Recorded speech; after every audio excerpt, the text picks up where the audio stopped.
All right, we'll go ahead and get started with NC State. We have head coach Wes Moore, Elissa Cunane, and Jakia Brown-Turner. Coach, if you just start us out with an opening statement, and then we'll take questions. Well, I always think when you're playing in this situation where you had a bye and the other team played the day before, you always worry about that start of the game. Do you have tournament jitters or whatever?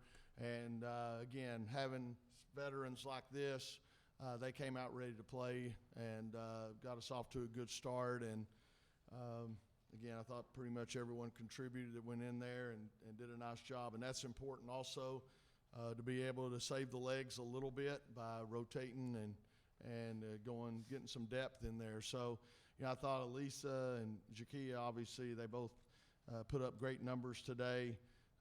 It was tough to get it inside some because Florida State does a really good job of denying three-quarters on the post and helping from the weak side, and they make it really, really hard on you getting it in there to her. But I thought she did a great job of slowing down, keeping her composure. And then Jakia, was great off the bounce. She's a really good three-point shooter, but today, the closeouts were so hard that she was able to get to the rim. So both of them played extremely well. The whole team did, and we're excited about moving on. Obviously, Florida State and Sue Summerall does a great job, and so we're excited to get by that one and move on. Okay, if you have a question, please raise your hand. We'll bring the mic to you. We'll go back on the left.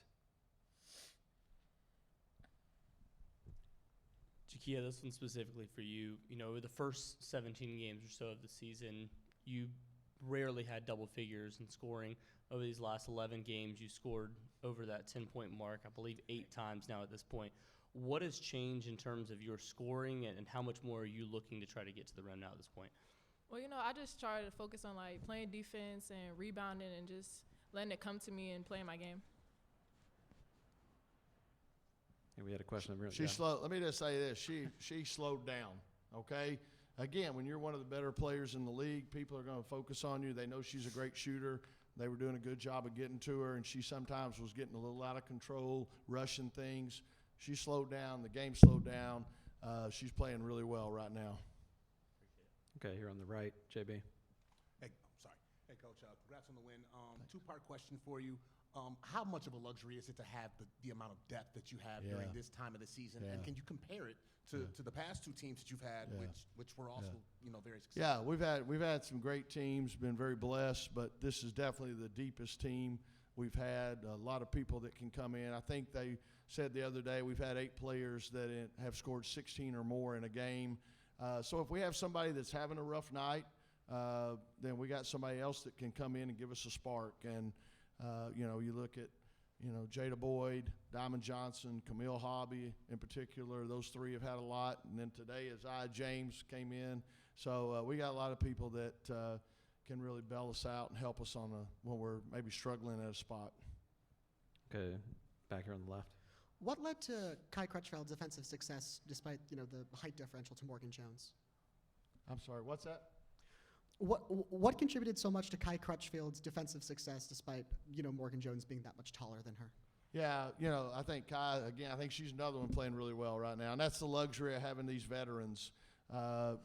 We usually have Kai guard the opponent's best perimeter scorer, and she takes a lot of pride in that. I think it's something that, she wants to excel at.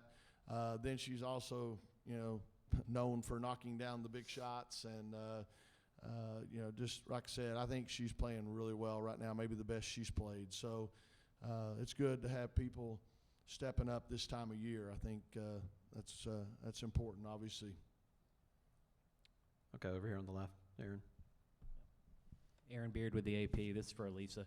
You guys have had some stretches like at Duke and Cameron where you missed 1 shot in the fourth quarter as a team, and then today you guys scored 7 out of 8 possessions come out of the half.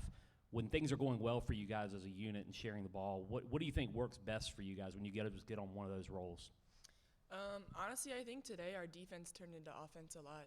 We were getting steals, getting in passing lanes, and just getting rebounds and being able to push it. So I think when we play as a team and we're able to share the ball and we slow down and get good shots. Okay, here in the middle, 3rd row. Yeah, this is for Elissa. Today you had 15 and 6 in 22 minutes. It seems like you always play well here in Greensboro. What is it about this place for you? Honestly, it's just the way they were playing the game today, you know. They were able to feed me down low, and the way they were playing post defense, my teammates got me the ball. So it's also tournament time, you know. Everyone wants to play better for tournament time. The next game's not guaranteed. Doesn't matter what seed you are. So we just got to come out here and play every game like it's our last. Okay, here in the middle. Hometown girl, man. You know, Almost she it is. plays It's well our over here. It home. goes back to, I don't know how old she was, laying on the floor when she was a kid, doing snow angels in the bubbles, in the balloons that had fallen from the ceiling. So I think that was good karma. Maybe she learned how to do well on that court. All right, here on third row on the right. Wes, you guys held Florida State to 8 points in the second quarter. That's something you've done a lot this year, is shut teams down. Just how important is, stacking stops and having those runs where you play defense so well to your success? Yeah, there's no doubt. And I think Elissa hit on that. First of all, it takes a lot of pressure off your offense when you don't have to score every time. You don't have to match their bucket every time. I think that helps you offensively. And then also, we were able to create some turnovers, and that led to offense. It just seems like every time there's a turnover, it allows somebody to have a fast break. And we'd like to be the team doing that, obviously. So I thought we came out with good energy, got in the passing lanes a little bit, and were able to create some offense off those steals and turnovers. Okay, here in the front, Brett. Elissa, in addition to being your hometown and tournament time, how much motivation did you take from a certain Player of the Year vote, and especially the first quarter? I think you had 9 points, 5 rebounds, and 2 steals. How motivated were you? Honestly, I don't really worry about that type of stuff. I'm more of a team player, and the regular season means more to me than Player of the Year would have. So, I'm just going to come out here and play my game and keep taking this team to new heights. I keep commenting on their stuff. I feel bad, too, because I probably hurt her and some of the others because, today she played 22 minutes. Again, we've got other people that we want to reward for their hard work every day and what they do. And then also you want to keep them fresh. But if we'd allowed her to play 35, 36 minutes a game, her numbers would be better. But again, that's to not take anything away from Liz Kitley too. You lead the conference in scoring, rebounding, and block shots. It's pretty hard not to vote for her. So again, like I said, I feel bad sometimes because I may hurt some of our kids in some of those categories. Okay, over here on the left. This is really for all of you. I know it's no secret you guys have a great fan base, but when you're in these games, do you ever get lost in the moment and feel like you're at Reynolds Coliseum with the amount of red and the amount of Wolfpack fans that are there? Elissa, Who was that for? Anyone. Okay. I can take it. Yeah, it almost feels like Reynolds, but this is also our second home. I think Coach Moore said it before the game today. This is our second home. We're only an hour and a half away, so I think our fan base is amazing. People are like, dang, how early they get here. They were all here yesterday to watch the game before us that we were going to play. So I think it's just amazing how much they follow us and support us, and they're a part of this journey, and I'm glad they're back in the stands this year. So it's a second Reynolds, but it's also a second home. Okay, again up here on the left. As for Wes, looking ahead to tomorrow's game, what kind of challenges do they present for you, and how different are they if Kitley can't go? Yeah, again, I have a lot of respect for Kenny Brooks, and what he's done with that program is really impressive, and the players they have. They're built a lot like us. They have a really talented post game, can score inside really well, and want to work inside out like we do. But then if you decide to double that person, they surround her with people that can shoot the three. And I think they have 3 young ladies that were in the top 15 in the conference in three-pointers made, and they shoot it really well, high percentage. So you kind of got to pick your poison. If you want to help down on the post, then they're going to hit threes. And if you decide to stay out on the shooters, then Kitley presents a lot of problems. So, we got to prepare as if she's playing.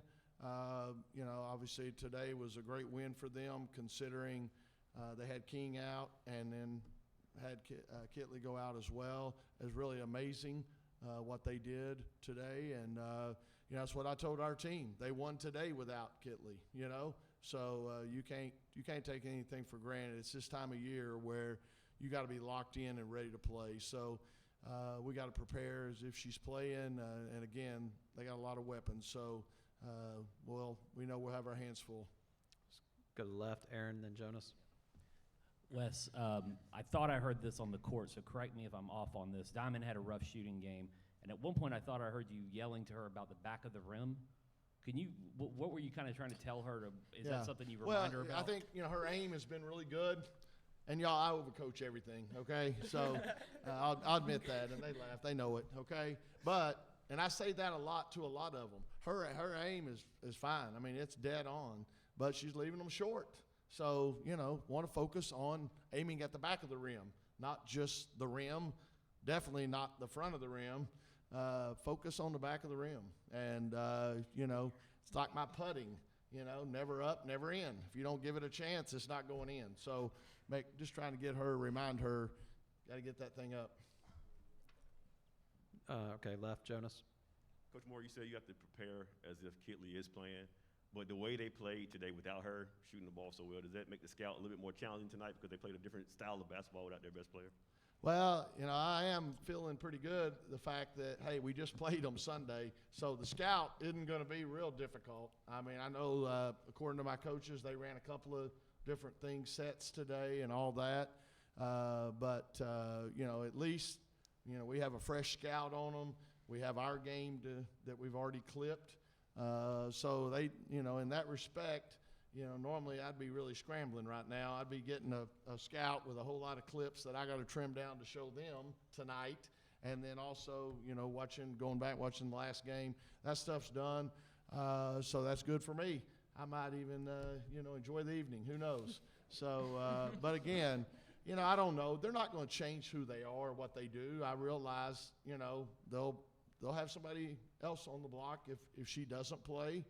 But, I don't think they're going to just scrap what they do. You got to, I always say all the time, I love it. Former Texas football coach back in the 70s used to say, I'm going to dance with the ones that brung me. And same thing here, just like if somebody's having an off night that's proven themselves over the long haul, I'm going to stick with them, okay? And same way, they're going to stick with what they do. I don't doubt that. So, like I said, Kenny's a great coach. So, I know he'll figure out a way. Any other questions? All right, thank you, everyone. Thank you all. Thank you.